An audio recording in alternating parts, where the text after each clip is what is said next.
एक तरफ छात्रों का संसद मार्च चल रहा था, दूसरी तरफ अभिजीत दीपके का अनशन तोड़वाया गया। सीजेपी का दावा है कि अभिजीत दीपके को हिरासत में ले लिया गया है।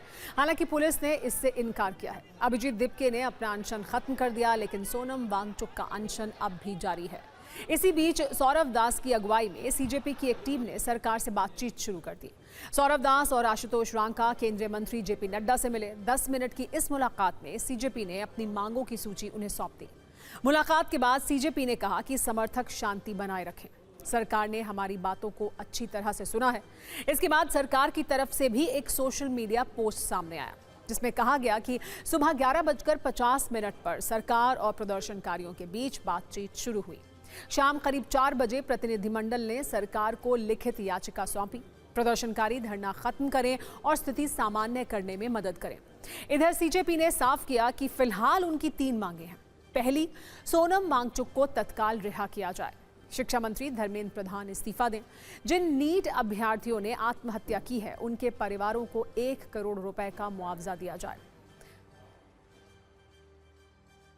मीटिंग में हम लोगों ने यही बोला कि हमारे 3 डिमांड्स हैं। पहले कि सोनम वांगचुक जी को तुरंत रिलीज किया जाए। नंबर 2, हमारा ये भी डिमांड है कि धर्मेंद्र प्रधान जी का रेजिग्नेशन तो अब आना ही पड़ेगा। या तो उनको बर्खास्त करे कैबिनेट से, या तो वो खुद रिजाइन करे। प्रोटेस्ट तब तक चालू रहेगा जब तक उनका रेजिग्नेशन नहीं आ जाता। और तीसरा, जो नीट के फैमिलीज है, जो बच्चे मर गए हैं 20 से ज्यादा, उन फैमिलीज को 1 करोड़ का मुआवजा मिले।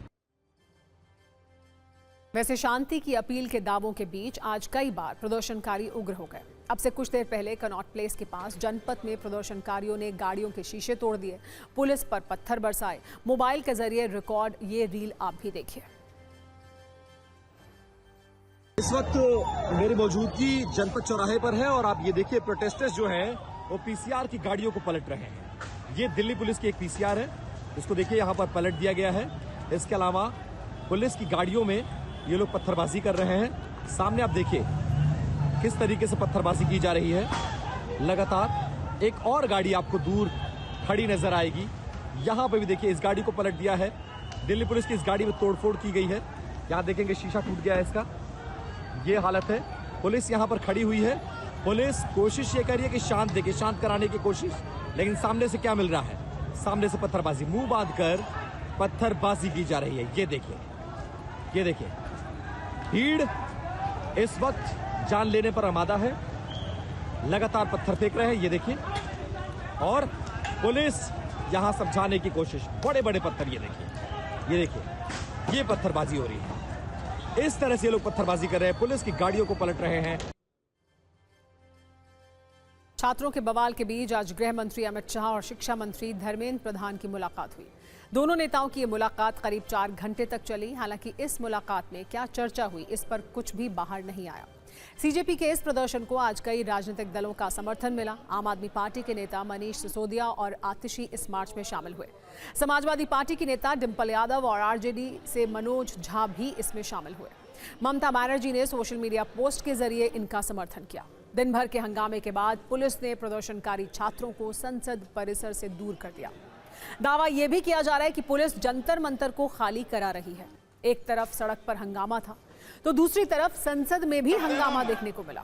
मॉनसून सत्र के पहले दिन विपक्ष ने नीट पेपर लीक और राम मंदिर चढ़ावा चोरी के मुद्दे पर जमकर हंगामा किया। कुछ सांसद पोस्टर बैनर लेकर सदन के अंदर पहुंचे। विपक्ष की मांग यह है कि सरकार नीट पेपर लीक और चढ़ावा चोरी के मुद्दे पर संसद में चर्चा कराए। कांग्रेस सांसद प्रियंका गांधी ने छात्रों पर लाठीचार्ज की आलोचना की, तो समाजवादी पार्टी के अध्यक्ष ने कहा कि यह सरकार नहीं, अहंकार है। लोकसभा में नेता विपक्ष राहुल गांधी ने पीएम मोदी को अब तक का सबसे युवा विरोधी प्रधानमंत्री बताया है।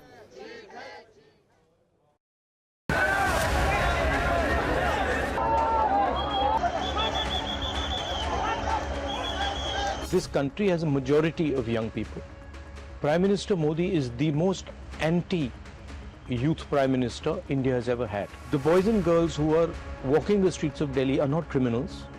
They are demanding their rights. Their rights are to have an education system that respects them, and it's disgusting what the government is doing and what the police is doing. This is absolutely no way to behave. हम सब कह रहे हैं discuss करो, education policy में problems हैं, बड़े बड़े इश्यूज हैं। आप डिस्कस करने के लिए राजी नहीं है और बच्चों पे आप टीयर गैस कर रहे हो और उनकी पिटाई कर रहे हो, किस लिए? बच्चे हैं हमारे।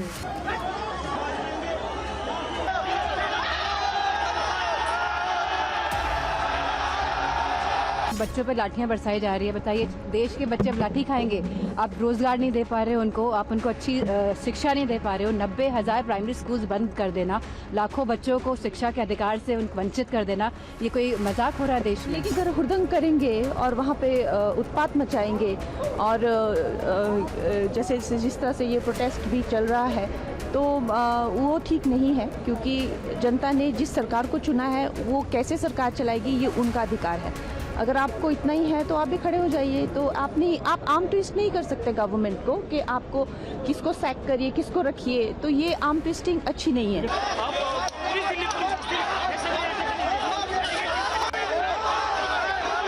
ये कौन सी सरकार है? ये कौन सी सरकार जो सबका साथ सबके विकास की बात कर रही है? आप बच्चों की सुनना नहीं चाहते। सरकार है कि अहंकार है आपके अंदर? ये अहंकार बोल रहा है। अगर सरकार होती तो सुनती, बच्चों की बात सुनती। और नीट एग्जामिनेशन अगर हुआ है और उसमें अगर ये धांधली हुई है तो उसका जिम्मेदार कौन है? क्रेडिबिलिटी किसकी है? किसको ये तैयारी करनी थी? आप विश्व गुरु बनना चाहते हैं दुनिया में, आप कह रहे हैं अमृत काल है। पहले आप इनके पेपर लीक करा देते हो, फिर पेपर दोबारा करा देते हो तो उसमें पूरा इवैल्यूएशन गड़बड़ हो जाता है। वो शिकायत पे शिकायत करते हैं, उनकी सुनवाई नहीं होती। आखिर बच्चे जाएं कहाँ? उनका तो आपने भविष्य बर्बाद कर दिया। अब जब वो आप अपने न्याय मांगने के लिए सड़क पे उतरते हो तो आप उन पर लाठीचार्ज कराते हो। ये तो बिल्कुल सही नहीं है। बच्चों में बहुत ज़्यादा गुस्सा है। मैं मोदी जी से कहना चाहता हूँ कि बच्चों के गुस्से को संभालिए, नहीं तो ये आपके लिए बहुत भारी पड़ेगा।